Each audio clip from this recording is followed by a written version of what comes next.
Hey, what's up guys, YST here and welcome back to another Raid Shadow Legends video. And we have got the man, the myth, the legend, Ash in the building. How's it going, bro? YST, it is going great, man. I am so happy to be here. How are you? I'm keeping well, thanks. Do you just want to tell everyone where you've been with the faction games before anyone else asks? Dude, I think the faction games, first of all, like Deadwood and that crew and you guys putting that together is amazing. Was traveling. They asked me to be a part of it. I absolutely love them, love the community, down to support, but I knew better than to commit to something that I wasn't going to be able to fulfill my time obligations for. So I am just watching this one sitting out, but it looks like an amazing time. Yeah, wicked. There you go, guys. We did ask him, all right? We're actually going to do like 10 sleeper underrated champions each in this video, so 20 in total. And of course, you're on the channel, so would you like to start us off here with your sleeper? Yeah, dude. I mean, listen, beauty is in the eye of the proverbial beholder here, YST. So some of these champions I tried to take obscure kind of champions, and some I think that a lot of people who have them probably love them, but I don't think they get the credit they deserve. With all that said, I'm gonna start out with Mother Cybele. So she's probably the best, arguably, champion on my list overall. But dude, I love Mother Cybele. I did not go for the fusion. We just actually talked about this on my channel, right? There was a Cornelia and Magnar in the Mother Cybele fusion. So I went for those champions. I didn't go for Mother Cybele. And I pulled her about a year later or whatever, recently, you know? And man, she is insanely good. She's one of the fastest champions in the game, 115 base speed. She's got a lot of defense, a decent amount of HP. She's an AoE decreased speed on her A1 with a turn meter fill, perfect for Hydra. She can dish out like millions and millions of damage just off of the A1 on Hydra. She has Revive on Death and increased defense on a 3-turn cooldown on her A2. That's tremendous. So 2 out of every 3 turns, basically, we have Revive on Death on our entire team. And then we have an A3 Uncanny Transfer without raiding the whole thing. It's nice kind of break in case of an emergency's ability, right? We can swap health with somebody who's about to die, place block damage on her and a continuous heal, turn meter boost by 40%. It's not a bad ability. And then she has some kind of heal synergy on her passive, but we're not done yet. Not only is she one of the fastest champions in the game, she also has a speed aura of 24% in all battles. That's the same as Lysandra. So she's all about the speed, man. I love her. Can you tell? No, I don't think anyone noticed. Yeah, probably not. I'm gushing here, man. It's definitely like such an amazing champion, as you see. She's not on my account, so I would love to pull her one day. She's just outstanding, especially for Hydra, is what I'd want her personally. Absolutely, absolutely. She leads my best team because of that speed aura. Yeah, great first choice there. We're actually going to lead into one of the fusion champions for that champion, and that is Miss Cornelia.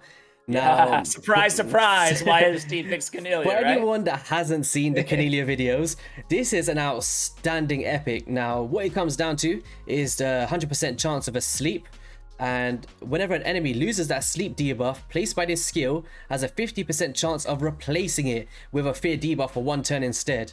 Also, with the revitalizing rest, I've showed you guys you can solo like 4 of the Doom Tower bosses, Bommel, the Griffin, Never Spider, you name it, she probably can do it. So she's an outstanding champion with an 18% speed aura as well in all battles, and great for the arena with that sleep ability. What do you think about her? Yeah, man, I mean, well, I just copied all of your solo builds and now I love her. I gotta hand it to you, man. You were like first on the scene in terms of groundbreaking Cornelia strategy, right? Like you saw something in her kit, because I remember watching one of your videos during the fusion, and you were super early on, like she's a special champion. So hats off to you for kind of innovating her strategy. But yeah, I like her a lot. Even just for the arena, for a sleep champion to help your nuker and your debuffer to kind of catch up if you're in the early game or something like that. I think she has a lot of utility that people don't necessarily, pick up on right away. She's very fast too, 109 base speed. Couldn't agree with you more, man. Wicked. Who we got next? All right, next up we have this dude is an epic from the Bannerlord faction. It's Gizzcard the Cyclone. Ooh. So this dude has a lot of defense, and I don't know why he's underrated, man. I don't know why people hate on him. He has a decreased attack on the A1, 75% chance of landing, nice to have. He has an AoE provoke, 75% provoke on a 3-turn cooldown with the shield on himself. Okay, damage based on defense. On the A3, on a 3-turn cooldown, he has increased defense and increased attack on the same ability. The only other champion that comes to mind with that ability is Mithrala Lifebane. Granted, it's a little bit better than the Field of Strength ability, but boy, that's a really powerful ability to have on a 3-turn. Am I forgetting somebody who has increased attack, increased defense, same ability? I think there's only 2 on a 3-turn cooldown. But on the spot, I can't remember. You guys let us know in the comment section anyway. Yeah, let us know, guys. Fills the champion's turn meter by 15% whenever he's attacked by an enemy under provoke or an increased attack buff as a passive. Overall, like, anywhere you need control or a solid provoker who also brings 2 of the quintessential survivability and or damage buffs and increased defense and increased attack. He's got a lot in his kit that he brings to the table, and he's very, like I said, hard to kill with all that defense as well. For an epic, especially 1454 is super solid. Yeah, I'm actually guilty of never maxing this guy, but the utility even for the Demon Lord, having that increased defense, that increased attack, and that A1 decrease attack, that's like 3 really crucial things that you guys could be looking for in your team. So if you pull him, that's a nice little choice there, I think. Absolutely. All right, so next up on the list is actually one that I think is very underrated, and it's Nari the Lucky.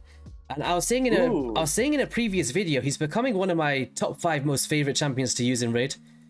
Wow. And okay, this is high praise. I like this. I like this selection. So basically, for me, I really like versatility in this game, like being able to max one champion and getting value in multiple places. And for him, he's got a provoke, which is amazing for the arena, right? Also, in the Hydra boss, putting that provoke on that head. And then also places a counterattack buff on this champion for 2 turns. Now, this pairs really well with this A1 because if someone, hypothetically, you put the provoke out, they're now attacking your Nari the Lucky, he's then going back with that counterattack and stealing the random buffs. And this is also really nice in the Hydra if for some reason they steal all of your buffs, right? On his A2, decrease accuracy and decrease resistance in the same skill on a 3-turn cooldown. This makes my Hydra teams, maybe not my first team, but my second and third teams, really easy. Because as you guys know, you gotta max up so many champions to use all of your keys. And this allows me to bring in like random champions and know that I'm gonna be able to resist on like the hard difficulty or something like that. So really nice here. And great ability. And the passive at the start of this champion's turn transfers 1 random buff from a random enemy to a random ally. So if he's taking multiple turns against the Hydra, if they steal your buffs, he's able to just like steal them back and put them on your champions. So I really like his kind of synergy there. Yeah, me too, man. I remember doing a guide on him when he came out and liking him, but kind of upon review, I haven't played him much since then. Upon review, you're absolutely right, man. Like even that Rainbow of Woe, what a unique ability to have decreased accuracy and decreased resistance on the same ability. Overall, his kit just has super nice synergy. I gotta try him out in my Hydra boss team. Yeah, you won't be disappointed. He's great. Awesome. I will. Next, I have Senguinia from the Sacred Order. Another really solid epic choice for people out there who need a good support champion. She's very hardy, again, 20k HP, 1100 on the defense, not bad on the speed. So base stats is always the first thing that I look at in any champion. She has a triple hitter. You can paired great with Giant Slayer Mastery on her A1 in Red Punishment. You can deal some decent damage there. Each has a 30% chance of decreasing the duration of 2 random buffs on the target by 1 turn. Sometimes that's all you need, you know. On the A2, we have block debuffs for a turn and then continuous heal on a 3-turn cooldown. Great to have. And then on the A3, we have a cleanse along with a 100% chance of transferring all debuffs from this champion to the target, removes all debuffs from all allies as well. So she has cleanse, she has block debuff, she has continuous heal, and she has a triple hitter on her A1. All great things to have in a kit that has great base stats. So I think she's a tremendous champion.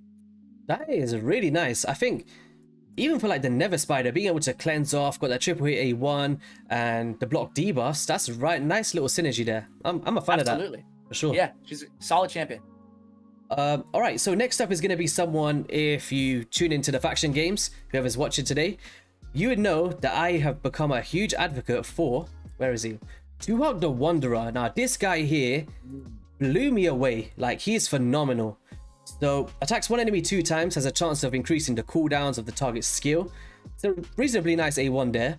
But it all comes into this, so attacks all enemies, has a 75% chance, 100% chance once booked, of placing a decreased speed debuff for 2 turns, and also puts an increased speed on this champion for 2 turns, and heals by 15% of the damage inflicted. And that's on a 3-turn cooldown, really nice. But then on the A3, attacks one enemy and steals 50% of the target's turn meter, and has a 75% chance of placing a stun debuff for 2 turns, and steals 100% if this champion has less than 50% HP.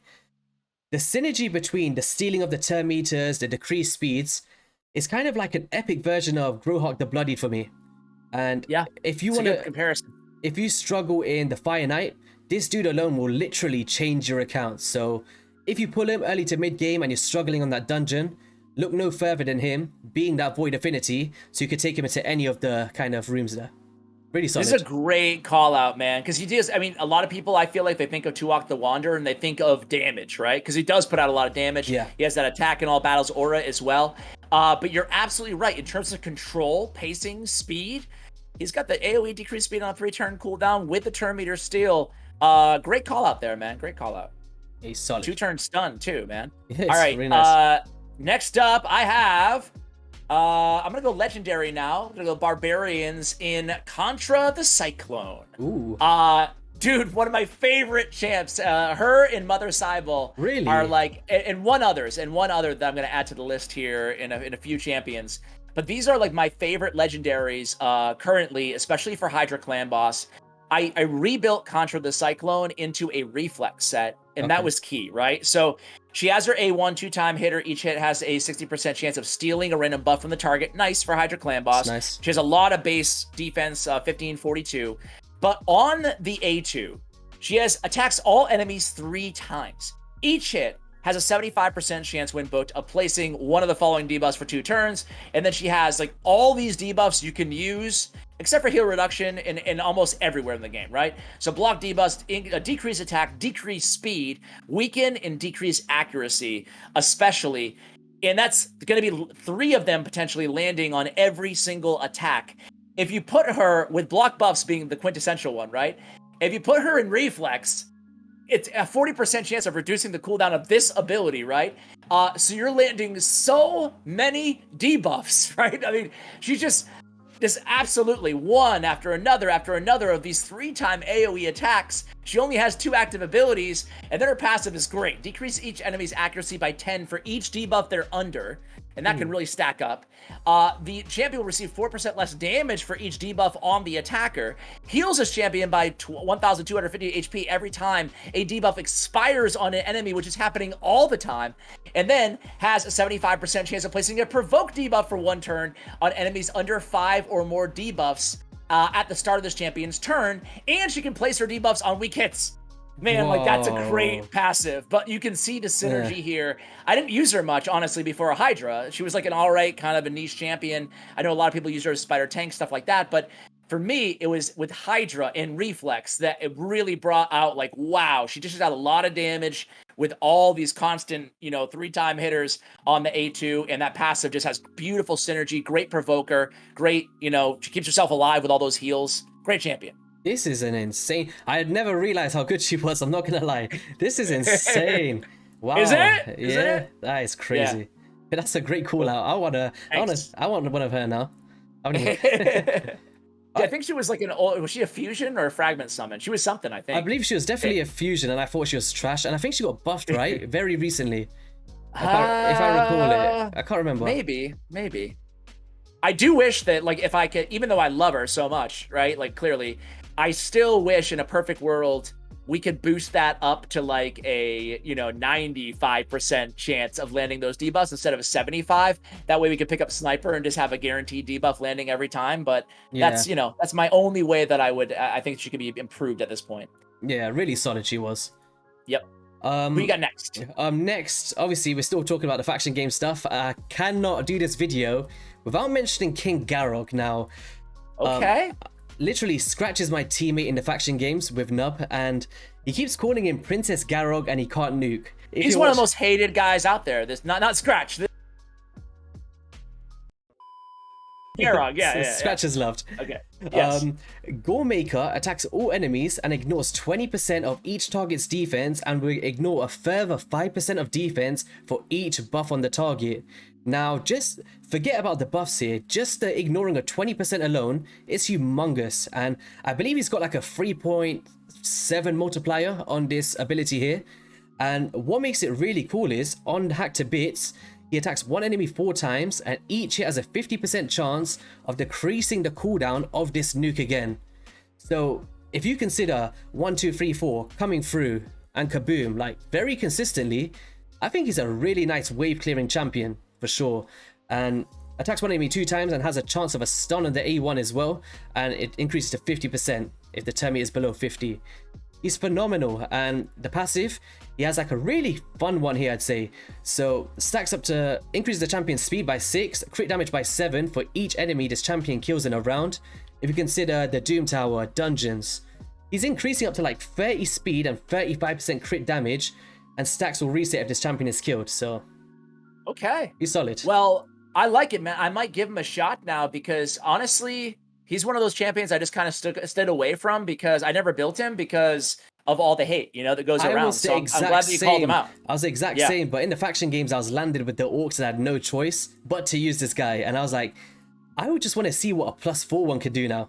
It would be insane. Yeah, right. Yeah, right. I on his A3 too, I think that got a buff, the multipliers on it. I'm not sure if it was a massive one, but because right now it's 3.7 on the multiplier on Goremaker, but still, yeah, we'll definitely give him a try, man.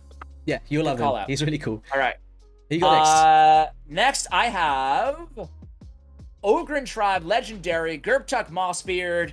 I was a little bit late to the Gerbchuck party. Like obviously a lot of speed runs utilize him because of his poison synergy for extra damage. But after his buff, which is like a year old now, he's actually really solid. So on his A1, he has a continuous heal on all allies under poisons, which is great to have, right? Because they're always going to be under poisons because of his A3.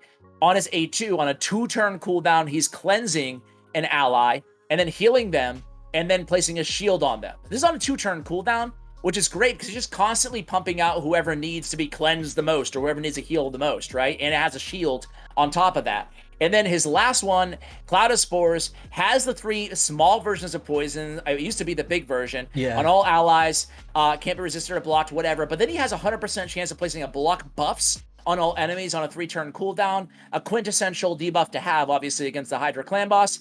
And then, all allies under poison inflict 7.5% more damage for each poison debuff they're under. So overall, I just think he's a super great option for Hydra Clan boss and just a really solid support option now in the game, not to mention adding all that extra damage vis-a-vis the poisons. Yeah, I remember when he first came out, I was like, what on was a earth joke. is this champion? Yeah. He was just killing me. Like, I was taking him into places. I was like, why have I maxed this champion for? Right. but definitely, now that 2.5% poison was a big change because the difference between the 5% and the 2.5 is humongous. Especially. Absolutely. But yeah, he's really solid. I like him. Absolutely. I agree. Obviously. Who you got next, man? Next up is one of my favorite champions in the game, in Chago. And this guy has I like that. I like that one. He has carried me through the Doom Tower for the past 3 rotations full auto. I literally just set my auto clicker next round like that. He does the whole thing by himself pretty much. If you talk about Mortu Macabs, Rotos and Siphi, it doesn't matter. This guy will carry you through it. And what it's down to is he attacks all enemies 2 times, places the big version of the poison debuff for 4 turns. But then with his passive, he counterattacks every single time that someone takes a turn under his poison. So you go in, place the poisons and the drop defense, and then if they take a turn, comes through and places that sleep debuff. So how it works is that you're putting it out, sleep, sleep, sleep, sleep, sleep, and it just happens for 4 turns, and by then he's come back to this again. And it's just like an endless cycle. Also, you can ignore the block damage and stuff and the unkillables, and can grant an extra turn and resets the cooldowns of this one. And it's just like the endless cycle of like being an Energizer bunny is just really fun. I like it. Yeah, dude, it's funny that you mentioned him like in Doom Tower, because what happened to me is I got to like whatever floor 114 hard, whatever it is, but you get to certain floors sometimes you're like your seer team, or my seer team at least, it just wasn't getting the job done, like they were getting too many CC'd or whatever. So I have to formulate a second team that's equipped to take a little bit longer, to more turns, but can just get the job done, right? And Chago, for me too, ended up being that key component of me, just because of all the reasons that you stated, right? Just helping me be able to clear those levels with some sort of, without taking a year, Yeah. So love that champion, man. Okay, next up I have an Ogryn Tribe epic champion, and it's actually Claude Beastfeeder.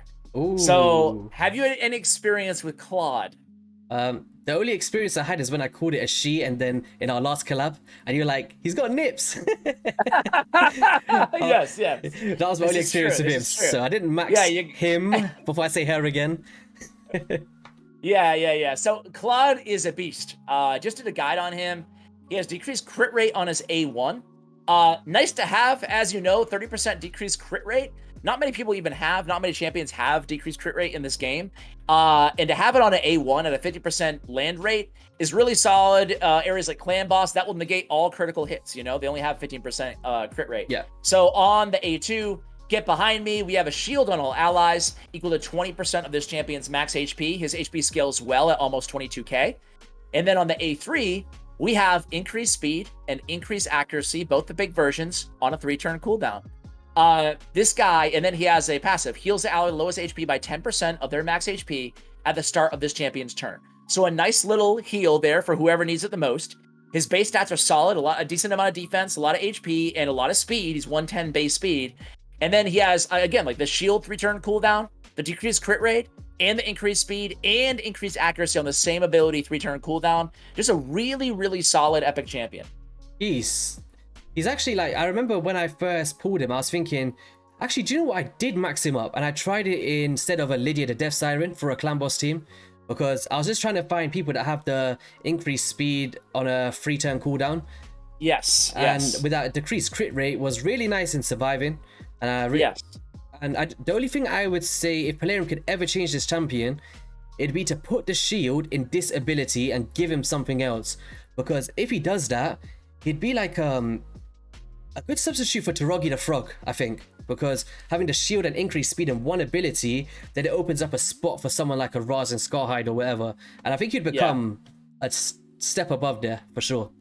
Yeah, he's definitely unique. I want to say he's the only champion in the entire game to have increased speed and increased accuracy on a 3-turn cooldown.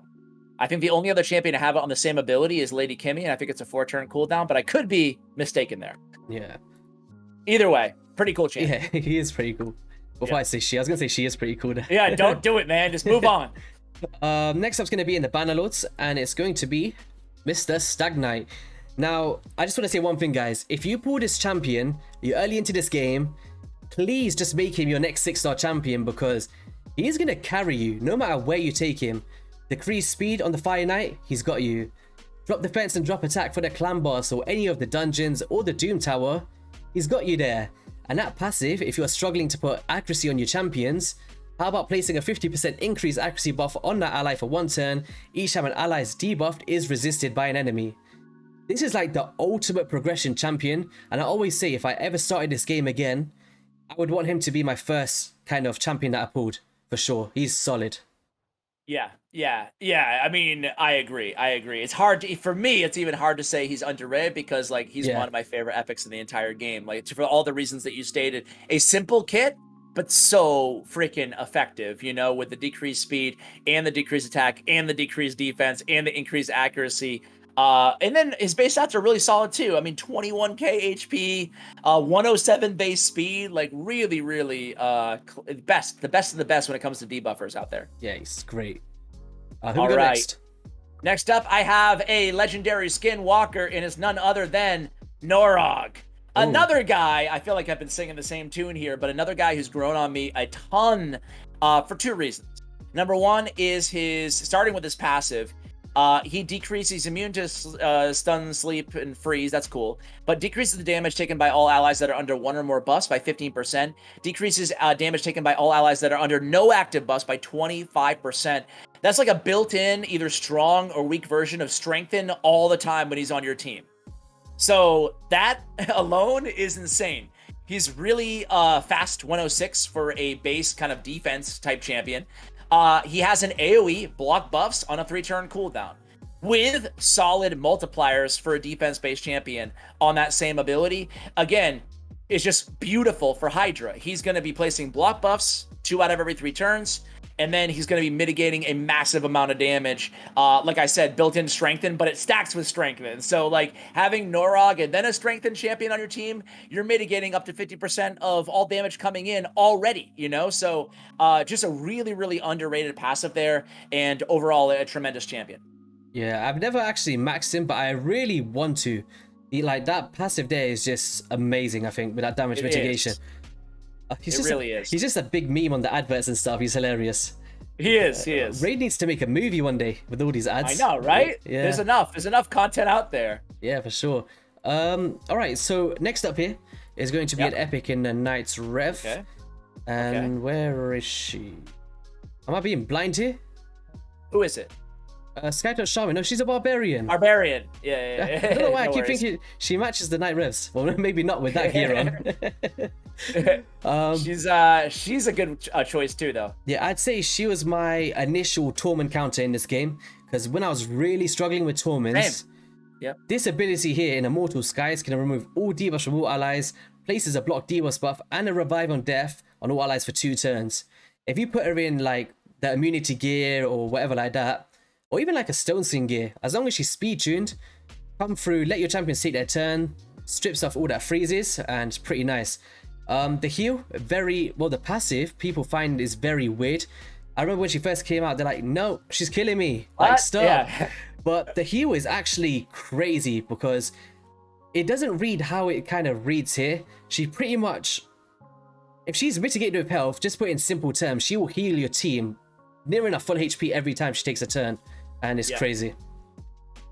Totally agree. One of the better healers out there in the game in terms of like raw heals. So, and it was the same way as you. She was my first counter to Torment teams for a long time with that Immortal Skies as well. I think she's been, it's hard to say she's been power crept by a Void Legendary, but Cardial came in and just took this ability and made it even better.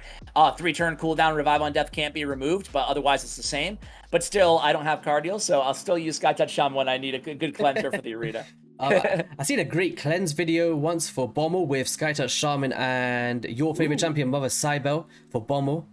And it was it was like a revive on Death comp. I can't remember who made it, but it was really fun to watch. That was my next question. Who made it? I'll see if I could find it. Yeah, cool. It's pretty cool. Good call out there. My next is also an epic champion. Heading back over into the Dwarves faction, it's none other than Runekeeper Dazdirk. So Runekeeper, another dude with a lot of HP, a lot of defense, and a lot of speed. His base stats are on point. He has a leech on the A1, great for extra heals, 45% land rate. He's a defense-based champion who has increased attack and a turn meter fill by 25%, which is really solid on a 3-turn cooldown on his A2. And then on the A3, he's got a cleanse, and then a heal by 25% of his max HP, and then a continuous heal buff for 2 turns on allies who have any debuffs removed.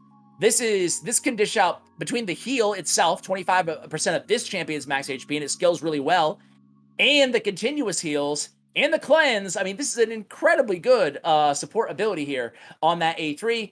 And then he has attack in all battles by 25% on the aura as well. Kind of weird that he has an attack aura on a defense or a support defense-based champion, but it is what it is. Yeah, I'm a huge fan of Runekeeper Dazdirk. Like, I've seen some crazy clan boss teams. I use him daily in the faction wars as well. Nice. But the progression wise, like the turn meter for the arena is really nice. We got the leech for bosses and that cleanse. Like, you can't really fault a champion like Runekeeper. He's solid. Absolutely. Yeah, I think that it was between him or Melga Steelgirdle, both dwarves, for that spot for me. But I love both of those champions. Yeah, Melga is a good honorable mention there, to be honest. Yes. Who you got next? Next up is going to be my favorite champion in the game. No bias here. Genshin. Lord Genshin. I'm going to get the mask on real quick. So guys, I'm not just saying this because he's my favorite champion in the game. I actually feel like he's really underrated, to be honest. And he's the only drop defense champion that's consistent in the Shadowkin faction. So if you're struggling in that faction wars, really solid champion there. He can ignore unkillable and shield buffs, and just all of his turn meter feel and increased speeds and resistance, and he just gets round to his abilities so fast. And I use him for like my solo Minotaur team as well. So when I'm trying to do like loads of people's farming for the Minotaur, I just put him in there, do the 4 other champions, and he rocks it. I love him, man. Let's go against him. I mean, you talked me into him. I remember on one of our first collabs, you were like, dude, he's like my favorite champion. Yeah. And I was like, really? Genshin, huh? And you're like, yeah, dude. So I tried him out, and you're absolutely right. He's like the Energizer Bunny, man. He just keeps going and going and going. He's going like taking turns because, to your point, all that turn meter fill, he's taking turns like double as fast as anybody else on the team is. So it just feels like it's the Genshin show, you know? Yes, he's amazing. Back to Genshins, guys. Let's go. Team Genshin. Yes. All right, I have next Dark Elf Legendary Rule the Huntmaster. Ooh.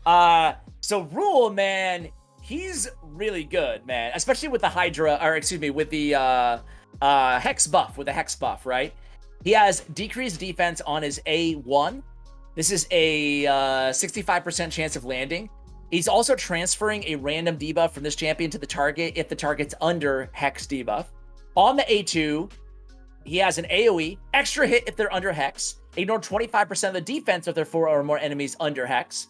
On the A3, we got increased accuracy on all allies, and then a Hex on all enemies, and then a perfect veil on himself on a 4-turn cooldown. And then this Mark Quarry passive, this is where it really starts to get insane. Decrease the speed of enemies under Hex debuffs by 5%, reduce the resistance of those enemies by 10%, also increases the damage enemies under Hex debuffs receive by 10%, and decreases the value of their heals they receive by 30%.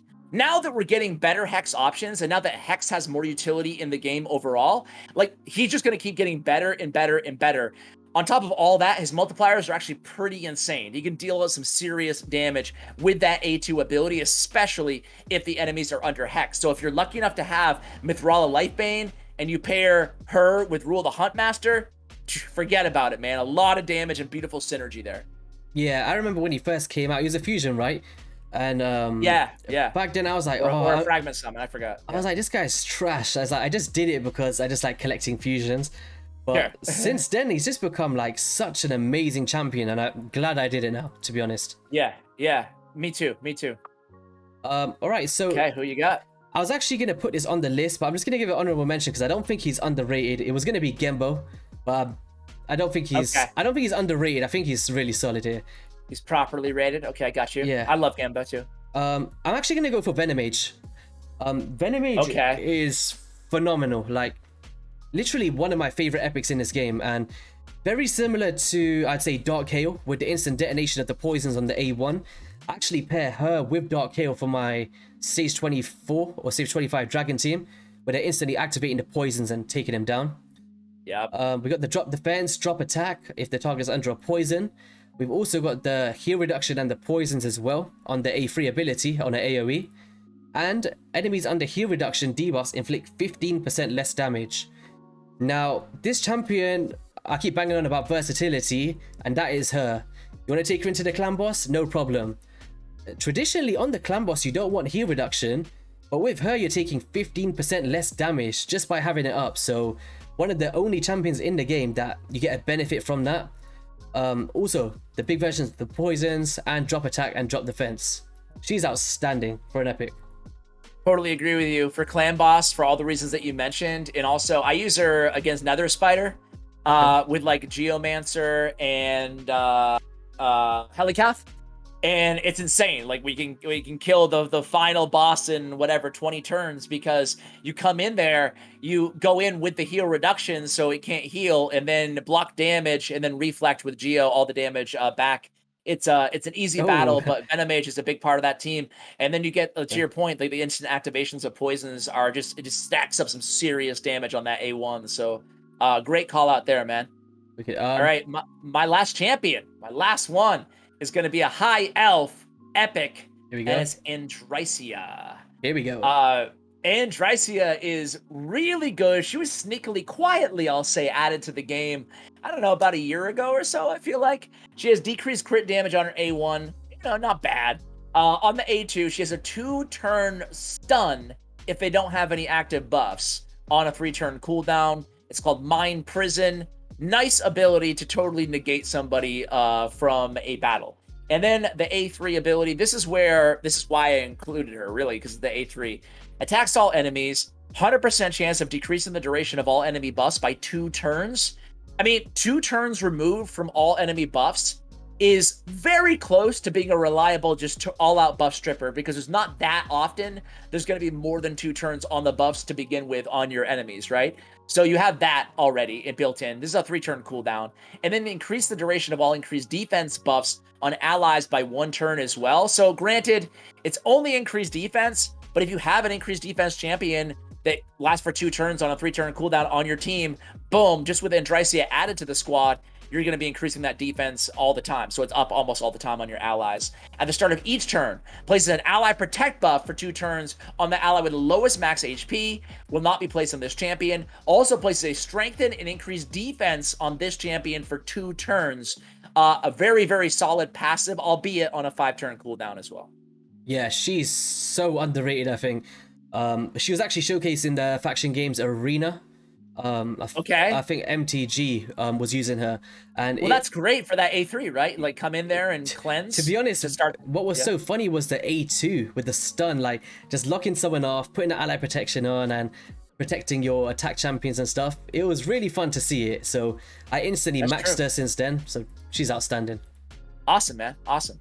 Glad to hear that. All right, so I think that wraps up the list for today's video. Thank you so much, Ash, for jumping on the channel and taking your time out to do this with me.